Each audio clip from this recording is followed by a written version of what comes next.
siempre entienden lo mismo, por el conocimiento del Señor. Ustedes huyeron, ustedes fueron llamados por el conocimiento del Señor. Ustedes participan de las cosas de la vida eterna, de la piedad, por el poder de Dios que actúa en ustedes, ha actuado, por el conocimiento de aquel que les llamó. Eso es exégesis, no es un sermón. Estos señores no están acostumbrados a la exégesis, sino a oír sermones temáticos y a leer los libros que le han dicho que lean, y los han comprado y los leen. No haga eso, hermano. No haga eso, porque entonces usted deja de ser evangélico para convertirse en helenista, fuselista, calvinista o wesleyano. Aquí no somos wesleyanos, ociosos ni sin fruto. ¿En cuanto a qué? ¿En cuanto a qué? Hay conocimiento. Estamos en lo correcto en lo que hemos dicho. A ver, ¿cómo pueden desmentir esto? ¿Con qué? ¿Con los libros de quién? Del calvinismo. Van a desmentir esto con los libros del calvinismo. No pueden. No se hicieron cargo de esto. Tengo los comentarios.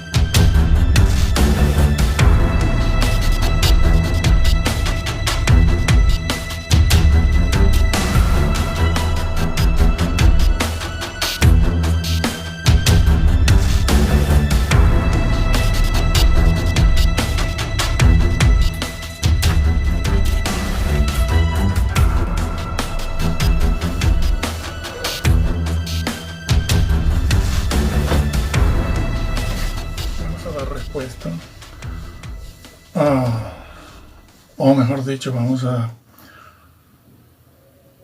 completar lo que no hemos podido decir en oportunidades anteriores.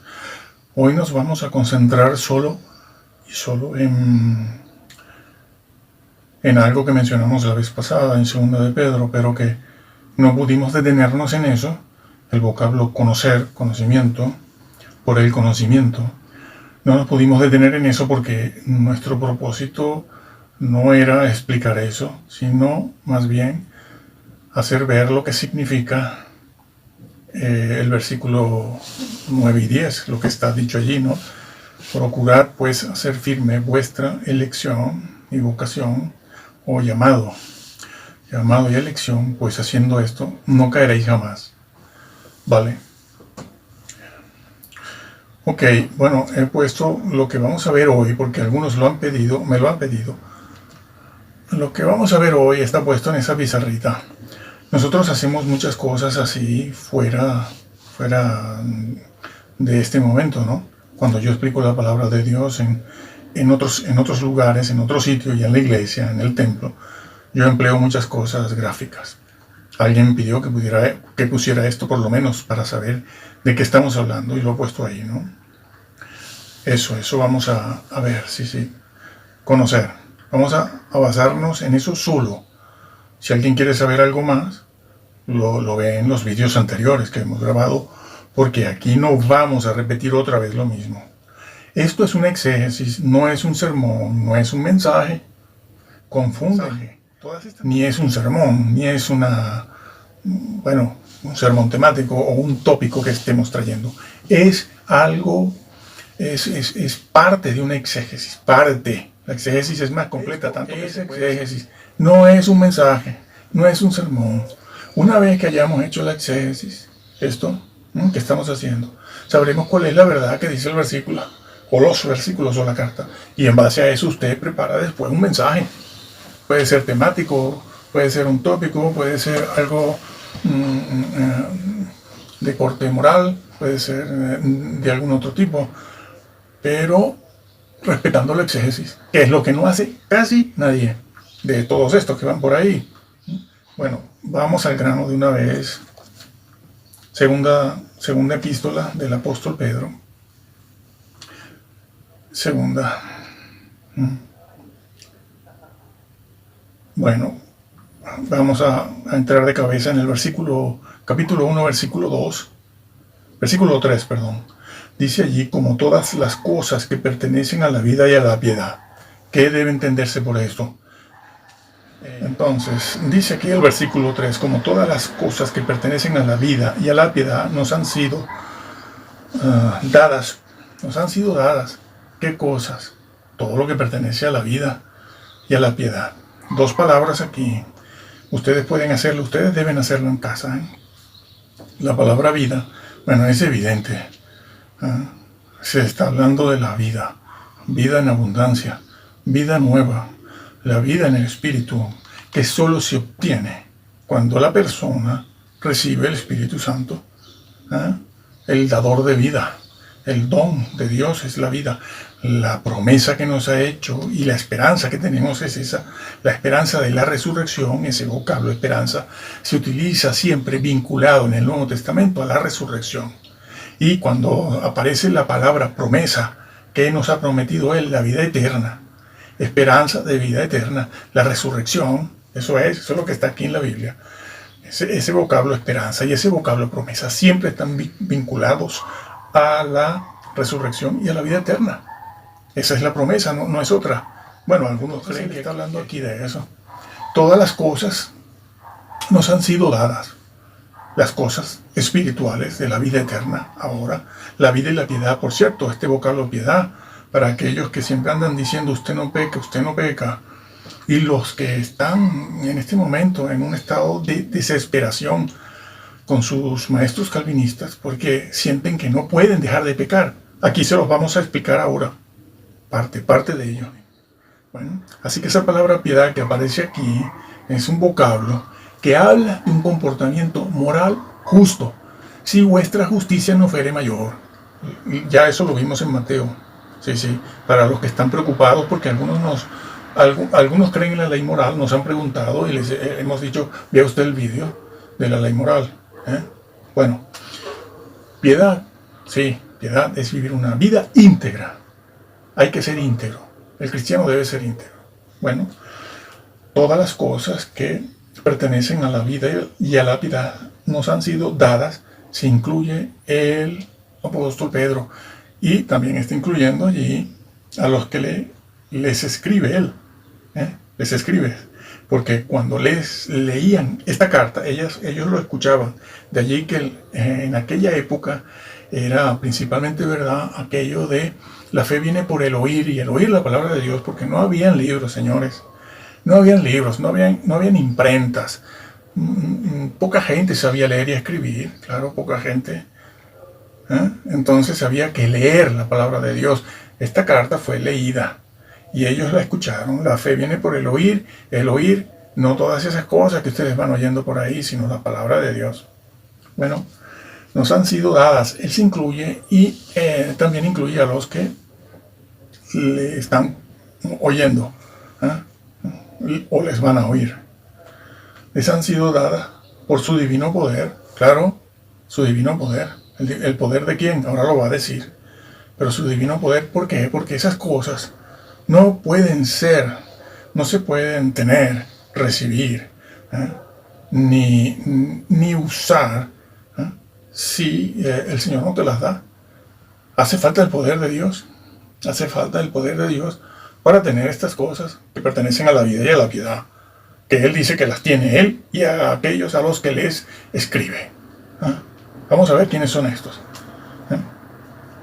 Por su divino poder. ¿Mediante qué? ¿Una varita mágica? No, varita mágica no. Mediante el conocimiento. Empezamos a ver cuál es el concepto que Pedro le aplica al vocablo conocimiento aquí. ¿Qué significa para el apóstol Pedro el conocimiento usado en este texto y contexto? ¿Qué significa? Cuando él dice por el conocimiento, conocéis, conoceréis, conocieron, conocer. ¿Qué entiende él por eso? ¿Qué está diciendo? ¿A quiénes se refiere? ¿O a qué se refiere él? Bueno, vamos a verlo. Bueno, es que en el versículo 2 también está. Es que comenzó la carta así. Comenzó, gracia y paz os sean multiplicadas en el conocimiento.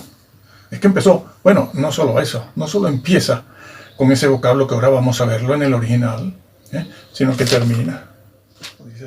Antes bien, creced en la gracia y el conocimiento. Creced en la gracia y el conocimiento. Por el conocimiento de Jesús. No dice Jesús. Es que ese es el problema que tienen, que suponen cosas estos señores. suponen. Por el conocimiento de Cristo Jesús el Salvador, la salvación no se pierde. Eso no está dicho. Eso no está registrado en el original. Respete usted lo que dice. No les gusta. No. Mediante el conocimiento de aquel que nos llamó. ¿Por qué? Porque Pedro es claro, nos llamó, incluye a sus oyentes, y se incluye él, y ya emplea el vocablo llamar, que es el vocablo que va a emplear más adelante en el versículo 9, cuando dice, para que no caigáis, haced firme vuestro llamado y elección. Entonces está hablándole a elegidos. Lo va a decir una y otra vez, son cristianos, señores, son creyentes. No les crean a esto que van diciendo que no, para poder mantener el andamio del calvinismo, que se les está desmoronando por algunas partes.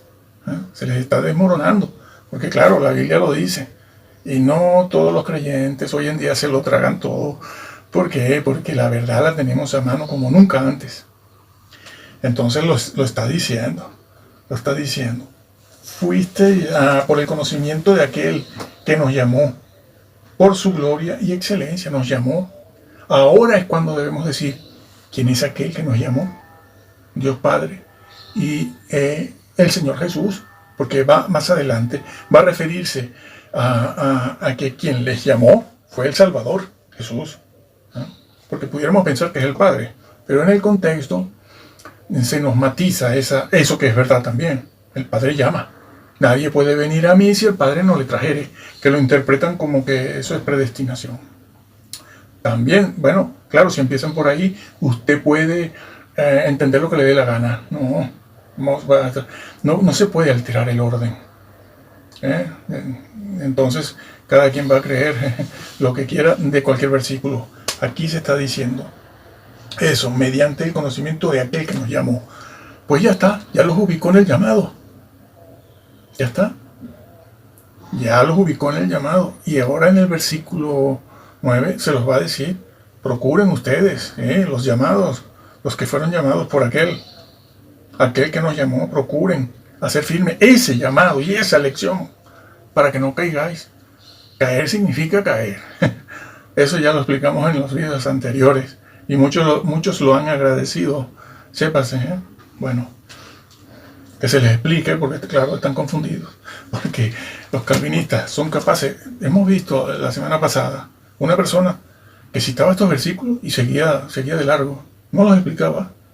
Claro, porque no pueden meterse en el exégesis, sino que estaba predicando esta persona desde los grandes, de los altos, tanto en el idioma inglés como en castellano. No pueden, siguen hablando temáticamente. Después al final, si hay tiempo, les explicaré algo más sobre esto. Pero ahora seguimos aquí. Conocimiento de aquel que nos llamó por su gloria y su excelencia, por medio de las cuales nos ha dado preciosas y grandísimas promesas. El vocablo promesa, repito, siempre está vinculado a la vida eterna, no a premios. No dice el premio que te prometió, falso.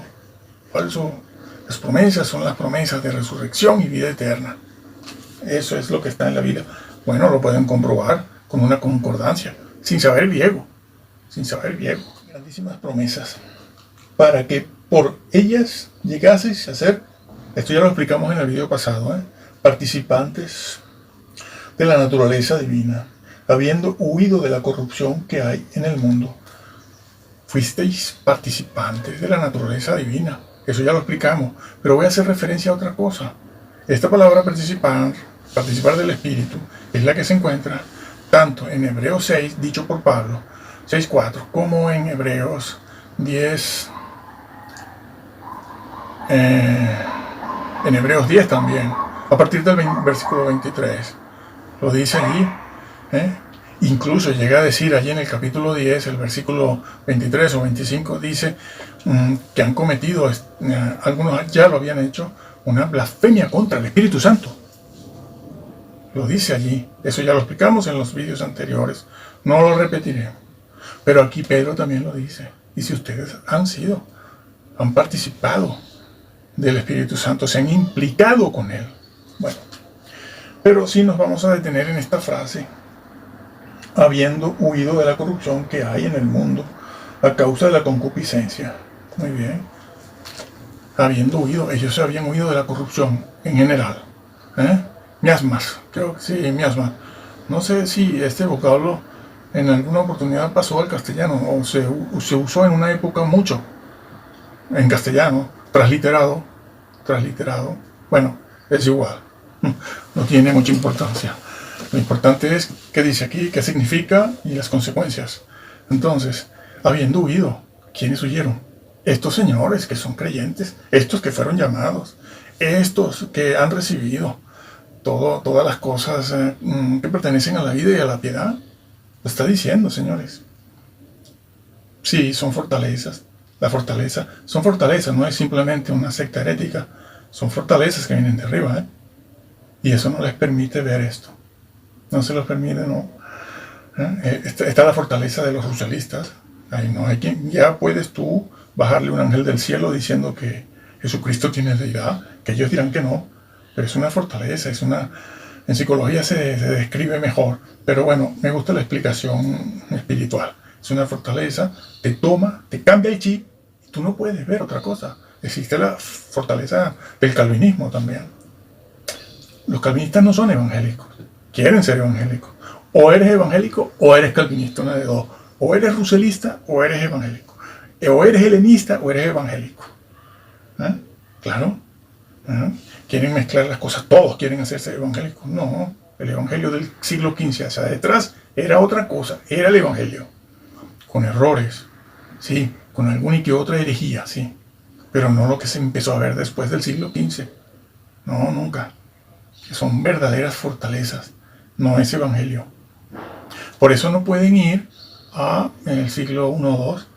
Incluso recientemente comenzaron a practicar lo que nosotros por aquí llamamos la ingeniería inversa. Ahora resulta que los padres de la iglesia eran calvinistas, no al revés, no que los señores de la Reforma como Zwinglio, Lutero, Juan Knox y esta gente se copiaron o aprendieron de Ignacio, ¿no? O de Clemente, o de Agustín, o de Jerónimo, ¿no? Y se llaman así los jerónimos, los carmelitos o los carmelitas. No, ahora es al revés. Todos ellos eran calvinistas. Están creando, el calvinismo está creando entre ellos mismos una confusión que darán cuenta de ella, ¿sí? Dan cuenta de ella. Y van regándolo por los blogs. Bueno, van aprendiendo así lo que dice este blog. Agarran y cogen de este otro blog una idea y cogen de allá y cogen de allá, habiendo pasado incluso por un seminario. Incluso. Bueno. Entonces, él dice, habiendo huido de la corrupción que hay en el mundo. Ellos habían huido. Pero es que esta misma frase, junto con el vocablo conocer, que habían conocido, está en el capítulo 2. Bueno, leemos el capítulo 2, dice, versículo 19. Les prometen libertad y son ellos mismos sus maestros, los de ellos allí en aquel momento, esclavos de corrupción, porque el que es vencido por alguno es hecho esclavo del que lo venció. Ciertamente, si habiéndose ellos escapado de las contaminaciones del mundo por el conocimiento del Señor, ¿qué entiende el apóstol aquí por conocimiento del Señor? Lo que ha dicho aquí, sí, lo que ha dicho aquí, va a emplear siempre ese vocablo, esa expresión, porque es una frase corta o larga. Aquí es una frase corta. Siempre entiende lo mismo, por el conocimiento del Señor. Ustedes huyeron, ustedes fueron llamados por el conocimiento del Señor. Ustedes participan de las cosas de la vida eterna, de la piedad, por el poder de Dios que actúa en ustedes, ha actuado, por el conocimiento de aquel que les llamó. Eso es exégesis, no es un sermón. Estos señores no están acostumbrados a la exégesis, sino a oír sermones temáticos y a leer los libros que le han dicho que lean, y los han comprado y los leen. No haga eso, hermano. No haga eso, porque entonces usted deja de ser evangélico para convertirse en helenista, ruselista, calvinista o wesleyano. Aquí no somos wesleyanos, cuidado. Pero si tuviésemos enredarnos con alguno, lo haríamos con Wesley, claro, porque él estaba prácticamente metido en la verdad. ¿Eh? Se desmarcó de todo el mundo y sabía lo que había. Pero no somos wesleyanos. Nuestro origen, nuestras bases no son wesleyanas. Bueno, pero si van a leer a alguno, léanlo a él. Así de simple, léanlo a él. Bueno, entonces,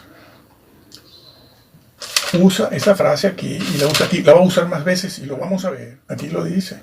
Ciertamente, si ellos, habiéndose escapado, ellos habían escapado, pero es lo que dice aquí, ustedes han escapado, son los mismos. Pedro les vuelve a reconocer, sí, ustedes se escaparon de la contaminación del mundo. Claro que sí, sí, por el poder, por el llamado. Han heredado todas las cosas de la vida eterna. Pero sí, a pesar de eso, dice aquí, por el conocimiento, además lo vuelve a repetir. Claro, conocimiento es conocimiento en este texto y contexto. ¿Sí? Significa lo mismo. Pero estos señores le quieren aplicar a este vocablo aquí lo que se llama la polisemia. Polisemia es que una palabra puede significar varias cosas distintas, ¿no? Sí, voy a repetir el ejemplo que puse la vez pasada, ¿no? Yo hago una monografía o un tutorial sobre el árbol como vegetal. Y claro, ¿qué va a pasar? Que voy a empezar a hablar del árbol, su origen, sus beneficios, clases o tipos de árboles que hay, y siempre emplearé la palabra árbol. Bueno, usted va a buscar la palabra árbol en mi tutorial o en mi monografía, y siempre el vocablo árbol significará eso, árbol. Pero de repente viene uno de estos, ¿no? que han surgido en estos últimos años, no sé de dónde proceden, que han pasado por el bachillerato, incluso un seminario. Bueno, imagínate lo que no lo han hecho, ¿no? Claro. Son los que van copiando de blog, y después monetizan, también monetizan, bajo la excusa de que van a ayudar las misiones en África. Sí, sí. Bueno, entonces, imagínense eso, y aparece uno de estos señores y dicen, no, es que la palabra árbol ahí, a ver, significa árbol genealógico. Este hombre está hablando de sus antepasados. Dios mío. Psicópatas por todos lados hoy en día en la obra. Bueno, contaminaciones del mundo por el conocimiento del Señor y Salvador, lo dice. Entonces, era lo que yo les decía antes, cuando aquí dice, por el conocimiento de aquel que nos llamó, pudiera referirse al Padre, pero no, en contexto se refiere al Hijo, al Salvador, al Señor Jesús. Lo dice, está escrito, y se cree lo que está escrito, señores. Y no me vengan ahora con estos señores que están defendiendo en este momento desesperados el calvinismo. ¿Por qué? Porque tienen un montón de personas que se les están quejando de ellos mismos, porque no pueden dejar el pecado, dicen, por haberles hecho caso. Y otra vez, muy bien, enredándose otra vez en ellas, en esas contaminaciones, son vencidos. Esto lo veremos después. Regresamos ahora aquí. Entonces, cuando aquí en el capítulo 1 se habla de corrupción, se refiere también a estos, que ya lo hemos visto, y esto se refiere a estos. Nada de polisemia, señores, ¿no? Bueno, entonces, pero es que hay algo más.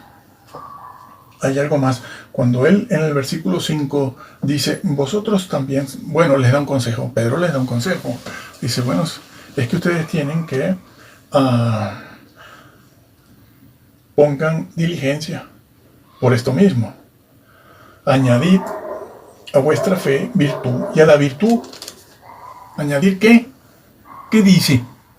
Conocimiento. Conocimiento. Le van a aplicar la palabra polisemia, la polisemia a este vocablo también. Conocimiento del Señor. Y ahora va a decir por qué a continuación. Esto es exégesis. Aprendan a hacerlo y a respetarlo para que después los mensajes se basen en esto, en la exégesis. No como están haciendo, que hemos visto, que nombran esto, lo citan y después se van por ahí. Dicen, no, eso no es posible. A mí no me pregunten de eso. Claro. Entonces dice, a la virtud hay que añadirle conocimiento. Epignosis, señores. Gnosis. Epignosis. Voy a hablar ahora un poco de este vocablo, antes de seguir. Este vocablo, epignosis, significa un conocimiento total, completo.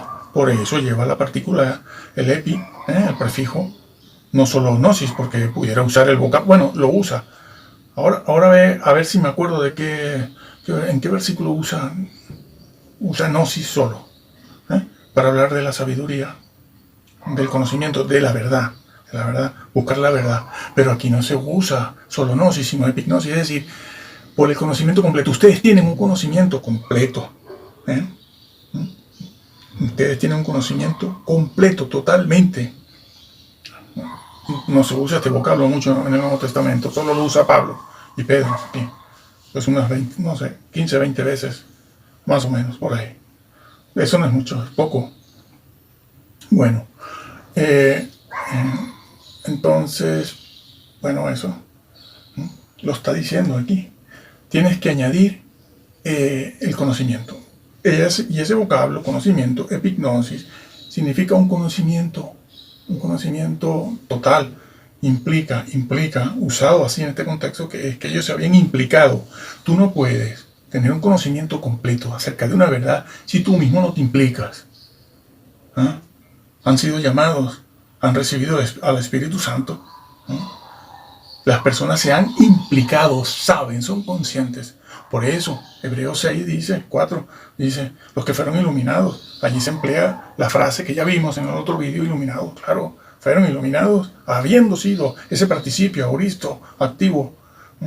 Está en voz media y pasiva también. Claro, porque la iluminación, esa acción de iluminar, no la pueden ejercer ellos no se autoiluminan. Es el Señor el que los ilumina. Bueno, eso.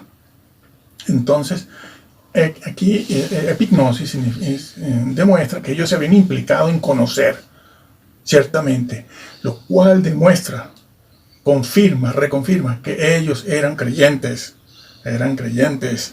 Sí, Señor. Bueno, empezó en el versículo 2, lo dijo en el versículo 3, sigue el versículo 5, pero no es nada. Es que ahora, en el versículo 8 lo dice, otra vez. ¿Por qué? Porque son creyentes convertidos. Esto es exégesis, no es un mensaje temático. ¿Qué dice el versículo 8? Porque si estas cosas, esas virtudes que acaba él de nombrar, de escribir, porque las declara, no describe cada una como es, pero las declara. Porque si estas cosas, esas virtudes mencionadas en los versículos 5 y 6, están en vosotros y abundan, no os dejarán estar ociosos ni sin fruto. ¿En cuanto a qué? ¿En cuanto a qué? Al conocimiento. Estamos en lo correcto, en lo que hemos dicho. A ver, ¿cómo pueden desmentir esto? ¿Con qué? ¿Con los libros de quién? Del calvinismo. Van a desmentir esto con los libros del calvinismo. No pueden. No se hicieron cargo de esto. Entonces, no os dejarán estar sin fruto en cuanto a la fe, sin frutos en cuanto a la humildad, sin frutos, salvo siempre salvo. Dios, en cuanto al conocimiento de Jesús. Aquí es epignosis, ¿no? Y ese vocablo que viene el vocablo simple, gnosis, significa una persona que tiene que, primero, renovar el conocimiento que de Jesús tiene. Sí, renovar el conocimiento y adquirir nuevo conocimiento, lo que siempre hemos dicho. No hemos inventado nada, está aquí. Eso es lo que significa adquirir y renovar, porque claro, emplea el vocablo frutos, ha de llevar frutos. Por cierto, el que en mí no lleva fruto lo corto. Eso también lo explicamos. Por eso niegan las parábolas. Claro, dice las parábolas no sirven. Este señor que dice que da clases de griego sí, pero de hermenéutica no. De hermenéutica no da. Dice, las parábolas ni los evangelios sirven para hacer doctrina. Bueno, agrégale el libro de Hechos, porque claro, como que el libro de Hechos también es histórico, tampoco sirve. Bueno, pues ya nos vamos quedando solo con Pablo. Estos van a terminar como Marción. Marción terminó quitando todo y se quedó con el Evangelio de Lucas nada más. Pero el mismo Evangelio de Lucas también lo troceó un poquito. Aquello que no le gustaba mucho, fuera. Sí, van haciendo lo mismo esto, de una manera más diplomática y que se siente menos, porque aquí hoy en día todo el mundo sabe leer. En aquella época, en el siglo I, II, III, IV, pocos sabían leer. Bueno, entonces, frutos. Vuelvo a la parábola. Y son capaces de decir, no, eso no quiere decir que eras salvo. No se puede estar vinculado a la vid y no se puede exigir que se lleve fruto a menos que estés bien conectado con el Señor. Hablamos de ese vocablo, que es un vocablo teológico, no solo una preposición. El que en mí es un vocablo teológico, tiene un gran significado teológico. Sí. Sí. En mí significa, siempre se usa esa, en el sentido teológico para hablar de una relación íntima. ¿Sí? El que en mí. Claro, es imposible. Ahí está, es imposible que los que recaen, el que en mí no lleve fruto. Apartados de mí, hacedores de sin ley. Claro, no lo hicieron. Ahí está. Pero si es que está por todas partes. Bueno, entonces ya vamos viendo todas las veces que este vocablo, conocer, conocimiento, gnosis y epignosis, aparece por todas partes. Entonces, porque si estas cosas están en vosotros y abundan, no os dejarán estar ociosos.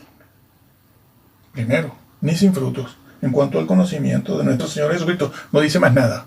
Solo emplea esa verdad, el conocimiento. Pero es que no tienes estas cosas, eso ya lo vimos en el video anterior, etcétera, etcétera. Bueno, un conocimiento total. Recuérdese que este mismo vocablo también está en Hebreo 10, 25, si pecaremos voluntariamente, ¿no? Se lo conocen de memoria, después de haber recibido, ¿qué? El conocimiento de la verdad. Bueno, lo podemos leer. Porque si pecaremos voluntariamente después de haber recibido el conocimiento de la verdad, ya no queda más sacrificio por los pecados. Es imposible que si recaes te levantes. Punto. Está dicho en todas partes siempre. Apartados de mí, hacedores sin ley. Aquel que llame racá a su hermano se hace objeto del fuego del infierno. De la gracia habéis caído, os desligasteis de Cristo. Fíjense aquí, este vocablo que lo vamos a tratar en detalle en otro vídeo, porque lo han pedido. En Gálatas 3 y 5, sí. Sí. Hablando de, bueno, casi de lo mismo que se habla en el libro de Hebreos, ¿no? El apóstol Pablo le llega a decir, si os circuncidáis, de Cristo se desligan, os desligasteis de Cristo, y luego lo remata diciendo, de la gracia habéis caído. ¿Qué se inventaron los calvinistas? Bueno, algunos. Está escrito. Ellos escriben sus libros y después los editan, los venden y todo el mundo lo cree. Claro, bueno, es que eso es lo que ha pasado, ¿no? Eso es lo que ha pasado. Entonces dicen, bueno, a ver, de Cristo se desligaron, de la gracia han caído. No. Él estará hablando, será de un sistema de salvación, pero realmente de la salvación no. Divorcian, crean conceptos, ¿no? Crean conceptos inexistentes. O sea que Pablo no está diciendo lo que dice. O sea que cuando él empezó, un poquito más atrás, en el capítulo 1 y 2, hablando de, porque estaba asombrado, dice, estoy asombrado de que tan pronto se hayan alejado del verdadero evangelio, dice Pablo. Y uno dice, caramba, ¿qué estará diciendo Pablo? ¿Cómo que se alejaron? ¿De qué va a hablar? Bueno, eso. Usted lee un poquito más, en un minuto más de lectura llega al sitio. Y se da cuenta, se encuentra con eso. De la gracia habéis caído, de Cristo os desligasteis. Y es allí, yo tengo un vídeo que ha sido, visto por, no sé, por miles en internet, donde yo explico el versículo 9. El versículo 9 de Gálatas 1 donde el apóstol llega a decir, no solo dice quién los embrujó, emplea la palabra esa, embrujar, ¿sí? ¿Qué significa eso? O sea, un hechizo, que era a lo que yo me refería antes cuando decía que son fortalezas, son hechizos, sí. Una especie de hipnotismo tienen, son hipnotizados por sus líderes. Eso funciona.